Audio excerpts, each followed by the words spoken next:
Okay, Marissa, here we go. This is, I've got your paperwork from Mrs. Hanson, and she said, looks like you're struggling with a couple things.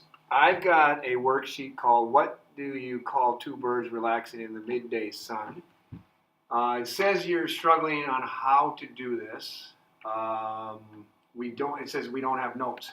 This was not meant to have notes. You were just supposed to kind of try a few of these. I hope you still have these problems so you can look at them. But for instance, I'm just going to try really quick. Let me look at this. It looks like you're doing solve for B. Okay, so I'm going to look at number 8. This is number 8, and here's what it says. Your line is going through this point, negative 6, 2. You have a slope of 5/3. So more or less, you have a point, and the point is left 6, up 2, okay, right here, okay, and you have a slope of 5/3. So it's going to be up 5/3, something like that. Okay.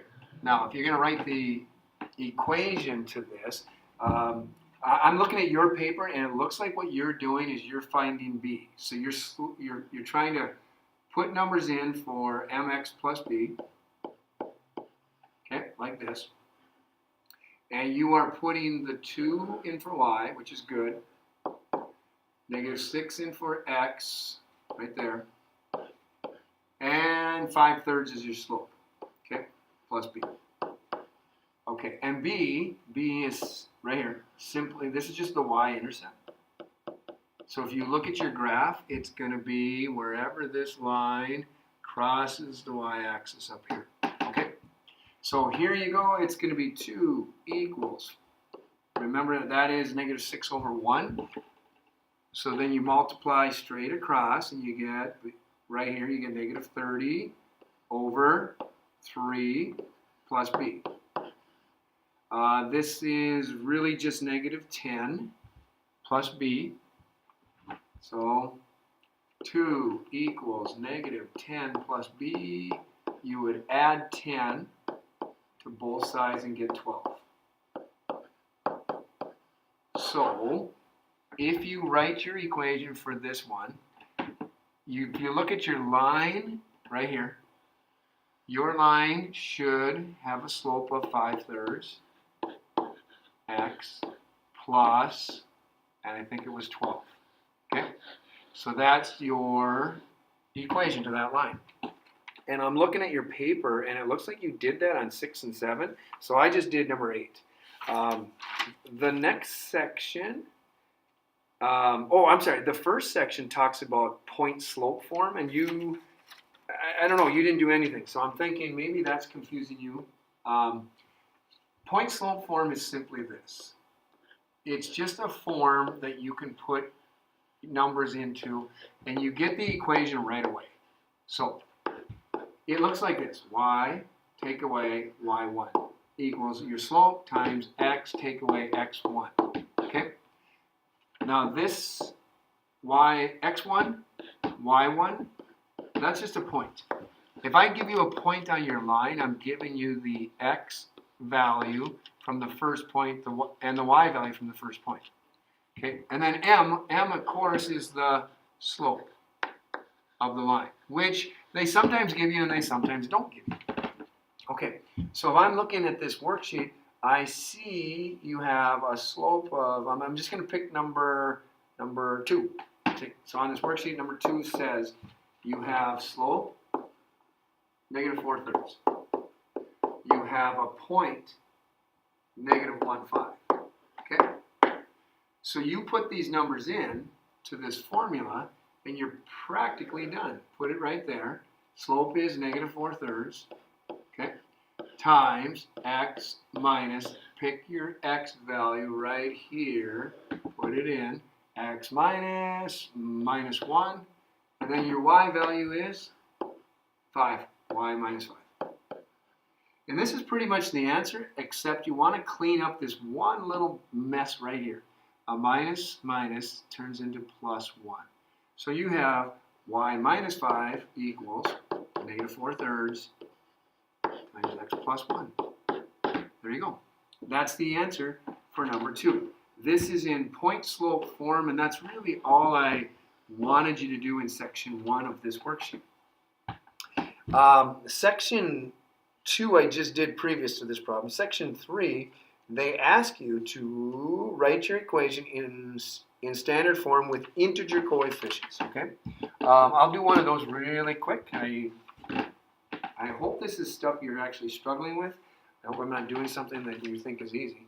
So if I'm looking at number 12, okay, 12 says, here's a point, -6, -1. Here's your slope, -4, okay?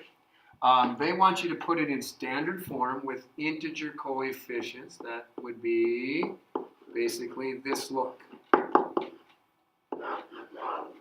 Integers are 1x, 2x, 3x, 3y, 6y, 10y, equals 20, 30, 40, any number that's not a decimal or a fraction. So here's what you probably want to start with.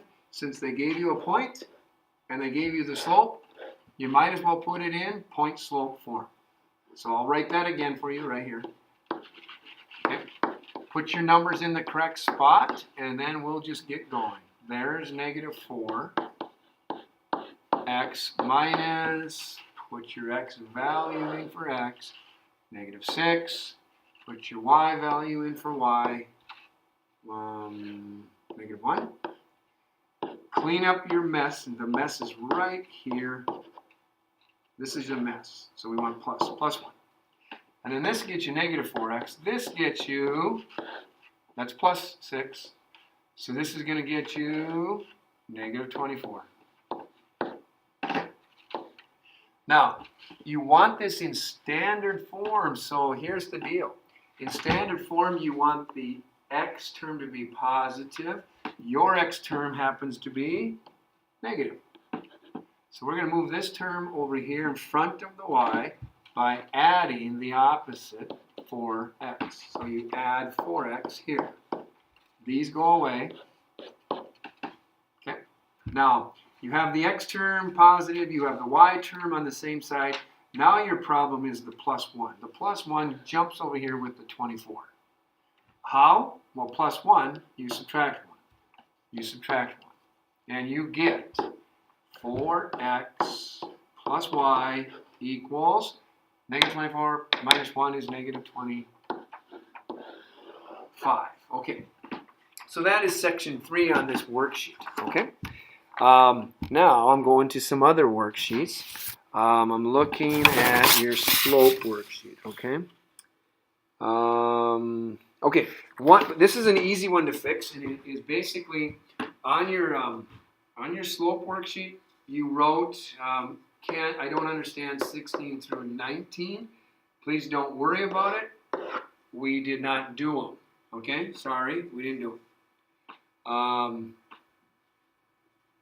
What else? Let's see here. Then you say, can I get some feedback on this? Well, you're doing fine. Your stuff, everything looks pretty good for slope. It looks like you're getting the right answers. When it comes to problems 11 and 12, 11 and 12, they're both fraction problems. So maybe that's messing you up a little bit. I'm just going to quick do this. It's 2/5, 3/7. It's 1/5, 4/7. Yeah, 4/7. Again, I don't know if you have these worksheets, so I don't know what you're seeing. Anyways, you said to try one of these, so I'm trying number 12. Okay. If you want the slope, it will be y2 minus y1. So the y value minus the other y value. 4/7 subtract 3/7 makes 1/7 over, and again you got to go this direction now. 1/5 take away 2/5 happens to be -1/5. Okay. Now to work this problem out, it's division.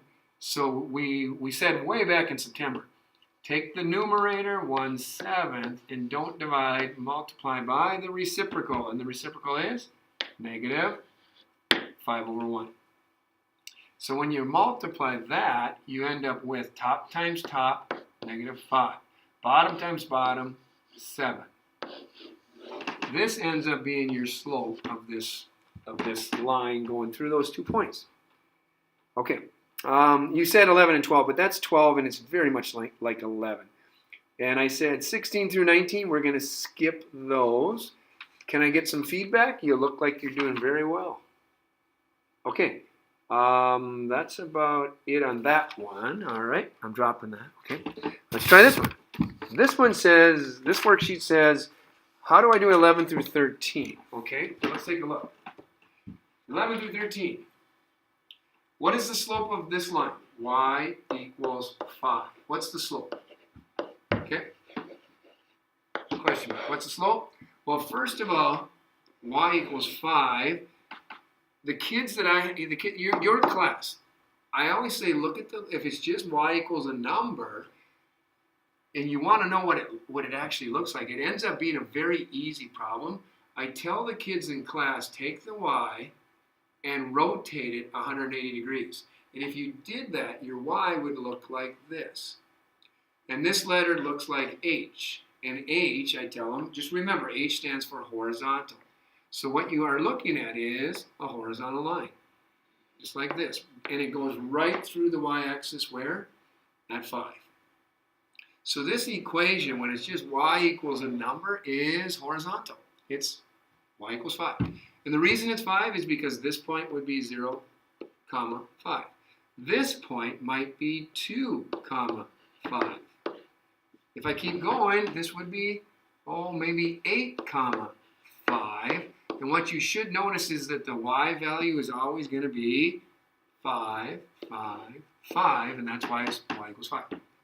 So if I asked you right now, what's the equation to this? Hopefully you tell me y equals negative 3. Okay. There's another type of problem. The other type of problem would be this one. If it's vertical, like this. Now vertical lines will always be x equals, and in this case, 1, 2, 3. Okay? So, and the way I tell the kids to remember that is I always say shave off the bottom of the x, and what you see is the letter V for vertical. Okay? So, always remember vertical lines have this equation, x equals some number. Okay? Now the question becomes, what's the slope? What is the slope of all this? Well, slope is really simple. Slope is rise over run. Okay?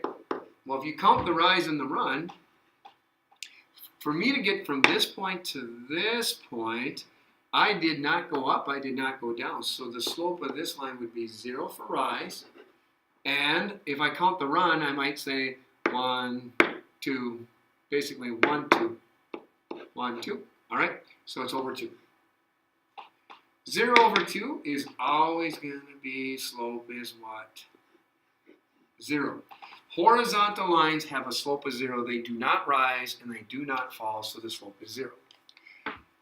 When it comes to vertical lines, this one right here, if you think about it, if you count the rise, let's go over here. Count the rise over the run. Well, the rise will be, if I start here, it's 1, 2, and I'm just going to go up 2, over, and then over what? What's the run? You never went right, you never went left, so it's 0. And when 0 is on the bottom of a fraction, we call this undefined. Undefined. There is no answer to dividing by 0. You can't divide by 0. So if that's the answer, undefined, and the question was, what's the slope of a vertical line? The slope of a vertical line is no slope. There's no number that I can give you to explain the slope of a vertical line. So vertical lines have no slope. So I'll draw you a picture. Vertical line has no slope. Horizontal line has a slope of 0. And then the number 13 says, what's the slope of a line x equals 0? Well, x equals 0 is vertical. It's a vertical line. It goes right through, it goes right through 0. There it goes, straight up, straight down, x equals 0.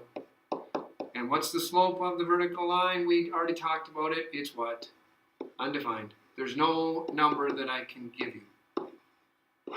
No slope. Okay?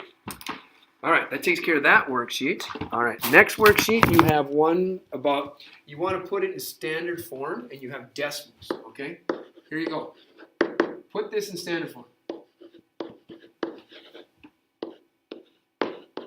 Okay, so when you put things in standard form, you do not want fractions, no decimals. Okay, so how do you get rid of decimals? Well, it'd be nice if this number right here was 3. Okay, 3. It'd be nice if this number was 55. It would be really nice if this number was 1. And there's an easy way to make that happen. So if you multiply numbers by 10, 100, or 1,000, watch what happens. What's 10 times 5? The answer is 50. What's 100 times 5? The answer is 500. What's 1,000 times 5? The answer is 5,000. Every time you multiply by a power of 10, the decimal just moves over 1 to the right. By 100, the decimal would move 2 to the right. By 1,000, the decimal would move 1, 2, 3 to the right. So you're basically getting what you want if you just multiply by 10, 100, or 1,000. So in this one, you want to multiply by, well, a lot of students will say 10 because they want 3y. But that's not quite right. You want to multiply by 1,000 because of this number back here. The only way to get this to be 1 is to multiply it by 1,000.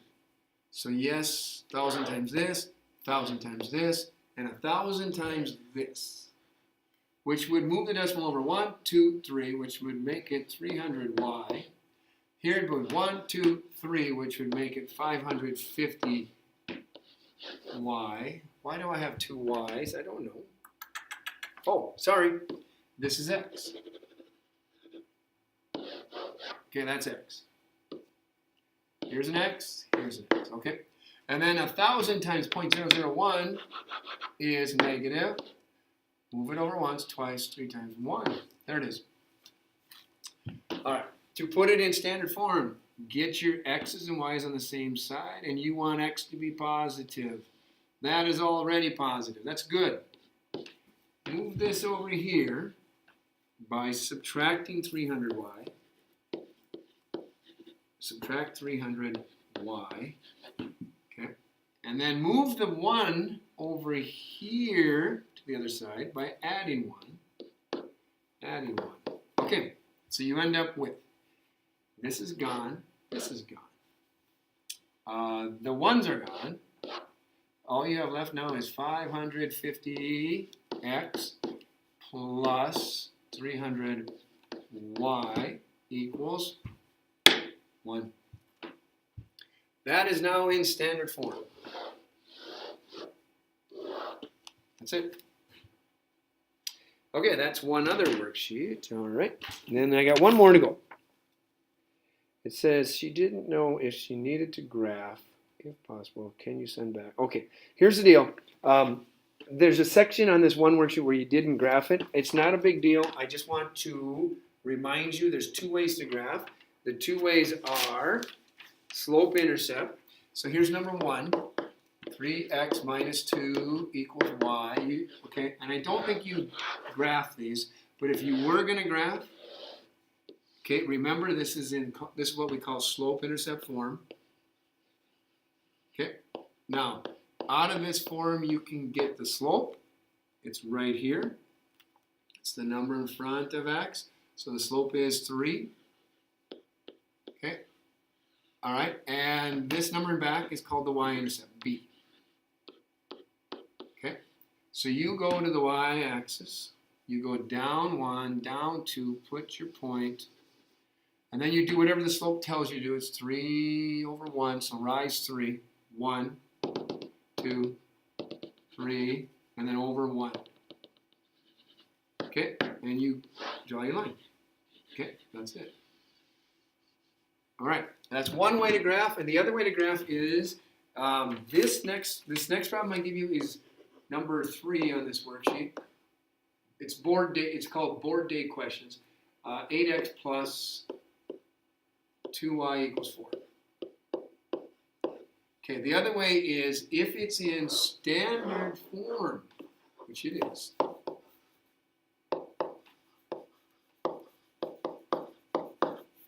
The easiest way to get your quick points are, you got to go find the x-intercept, which will always be something for x, comma 0. Then the y-intercept, which will always be something for y, 0 in front. So if you did this work, you'd get something like this. In for y goes 0. If you put 0 in for y, you get basically 8x equals 4. Divide by 8. 8s are out. Answer is 1/2. Okay? So that's your x-intercept, 1/2 comma 0. If you put 0 in for x, you'd get the x term to disappear. You'd have 2y equals 4 or y equals 2. So there's your quick points that you can grab really quick out of that form. And then of course you got to graph it. And when you graph it, you just kind of plot them. You plot them and you connect them. That's all you do. So where is 0, 2? Right here. Where is 1/2? 0. That'd be about here. And I'll just put the half like this. Okay, and there's your line. Right there. There. Okay. From what I see on your homework, it looks pretty good. I don't see many big alarming things.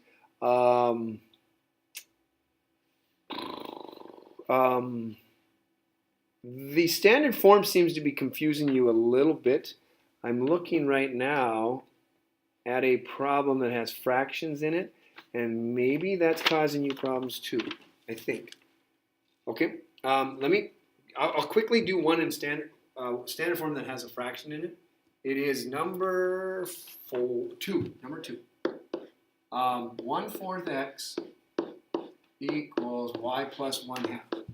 If you were going to put this in standard form, you can't have fractions, so let's get rid of these fractions. And here's how you do it. You basically look at your denominators. You pick a number that both of them go into. This would be called the lowest common denominator. And since 4 and 2 both go into 4, I'm going to pick 4. And what I'm going to do is multiply left and right side by 4. Okay, so you want to do this. 4 times 1 over 4. The 4's actually cross out. You end up with 1x. 4 times y is 4y. 4 times 1/2. Well, it ends up being top times top is 4, bottom times bottom is 2. So really it becomes 4 over 2, which is plus 2. So now the fractions are gone, and now you just look at it and you say, is my x term positive? Yes. Do I have x and y on the same side? No. So move it over by subtracting 4y and subtracting 4y. X is positive 1x, okay? So more or less this is gone. With this, you have 2. And I always put my x term first, my y term second. And there is the answer for number 2 on this board day question worksheet, which looks like you were a little bit confused on that. So that's why I did number 2. I hope this helped. Please let me know if it helped, so I know I'm helping you get from A to B. All right, good luck on your future assignments. Take care. Bye.